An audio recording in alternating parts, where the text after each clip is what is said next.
৪৬,০০০ নয়, গাজায় ইসরায়েলি আগ্রাসনে নিহতের প্রকৃত সংখ্যা এর চেয়ে অন্তত ৪১% বেশি, এমন দাবি লন্ডন ভিত্তিক এক গবেষণা প্রতিষ্ঠানের। চিকিৎসা বিজ্ঞান বিষয়ক জার্নাল ল্যান্সেটে প্রকাশিত প্রতিবেদনে বলা হয়েছে, কেবল হামলাতেই প্রাণ হারিয়েছে উপত্যকার ৩% মানুষ।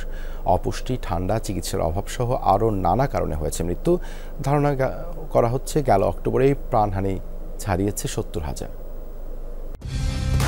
কালার এক্সপার্ট, জর্জ স্যাপ এবং মাইল্ড অন হ্যান্ডস টেকনোলজি সমৃদ্ধ অরিক্স ক্রিস্টাল ওয়াশ আপনার লন্ড্রি এক্সপার্ট।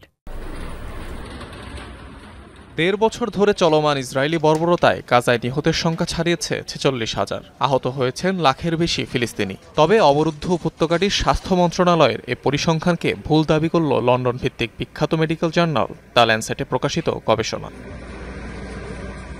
পিয়ার রিভিউড জার্নালটিতে প্রকাশিত সমীক্ষাটির দাবি, প্রাণহানির প্রকৃত তথ্য দিতে পারেনি হামাস পরিচালিত গাজার স্বাস্থ্য মন্ত্রণালয়। অন্তত ৪১% কম করে দেখানো হয়েছে নিহতের সংখ্যা। London school of hygiene and tropical মেডিসিনের গবেষকদের এক সমীক্ষায় পাওয়া গেছে এ তথ্য।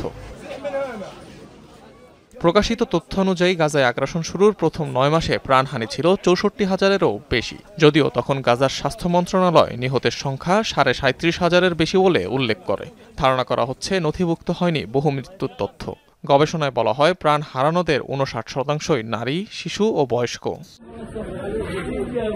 ব্রিটিশ ওই গবেষকরা বলছেন, গাজার যুদ্ধপূর্ব জনসংখ্যার ২.৯%ই বিলুপ্ত ইসরায়েলি হামলায়। প্রতি ১,০০০ জনে গড়ে প্রাণ হারিয়েছেন ৩৫ জন। ধারণা করা হচ্ছে ২০২৪ সালের অক্টোবরেই ৭০,০০০-এর বেশি ফিলিস্তিনি নাম লিখিয়েছেন মৃত্যুর খাতায়। তবে ল্যান্সেটে প্রকাশিত এমন গবেষণার বিপরীতে মন্তব্যহীন গাজার স্বাস্থ্য মন্ত্রণালয়।